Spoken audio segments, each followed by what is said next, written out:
Welcome back to Wake Up America. New York City has unveiled their newest street vending machine. Get this, catered to drug users, offering up handy tools to addicts, including crack pipes and Narcan in the case of a possible overdose.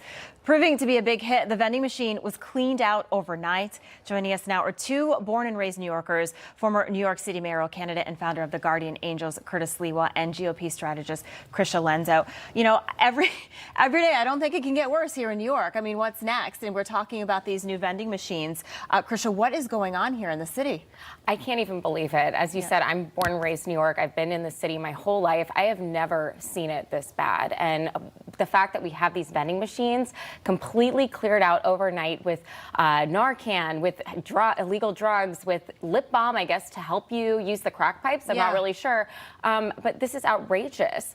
These vending machines cost about $11,000. This is the first one installed. So this is the test for many to come. And this is exactly what Eric Adams said he would not condone during his campaign. As you know, back in 2021, he said he ran on anti-drug rhetoric. And clearly this is a complete reversal and commodifying addiction. Yeah, you would think him being a former police officer that he would work to combat drugs. Instead, he's basically enabling drug users. Curtis, the New York City Health Commissioner, tweeting out that we are in the midst of an overdose crisis in our city, which is taking a fellow New Yorker from us every 3 hours and is a major case of falling life expectancy in New York City. Curtis, how is this helping drug addicts? And isn't this making things worse?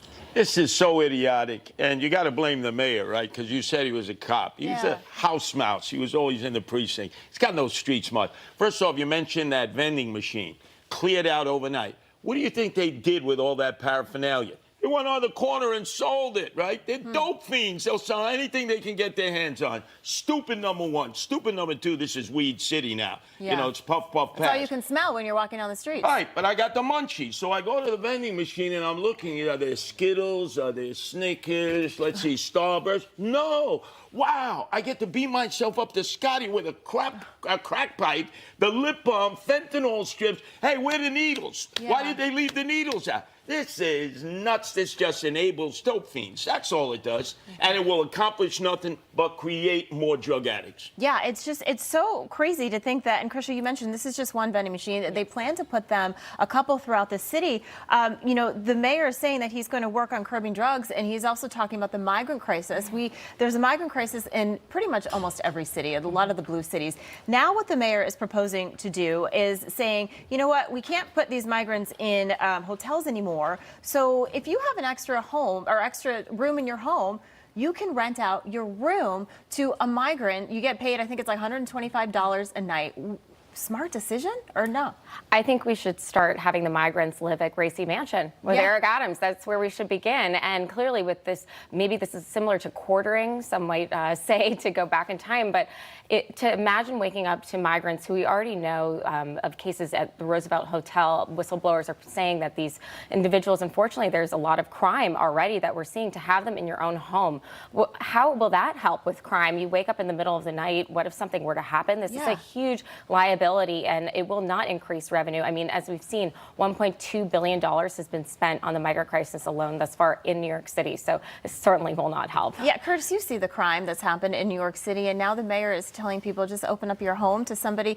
We have people that have been on the terrorist watch list that have come over our border. Who knows who's in the city? But you know, he's not going to take him in a Gracie Mansion because the caveat was, if I can legally do that. He owns a 4-story brownstone in Bedford-Stuyvesant. Remember the one he claimed he lived in the basement that he never did? Also, there are 2 empty apartments there. Do as I say and as I do. Bring MS-13 and put them right in there. You know, they got the tats right on the neck. Yo, I'm already, right? These are bad hombres, as Trump said. Let him set the example in his own building. But he won't do that. Don't believe the hype. You know what this is? He has a messianic vision that he's going to be the Black Moses, and that all these Latinos he's bringing in will remember years from now when they have the picture in their kitchen of Jesus Christ, the Lady of Guadalupe, and Eric Adams. He's the one who enabled us to be in America. Vote Democrat to the day you die. Remember, Tammany Hall did that years ago with the Irish.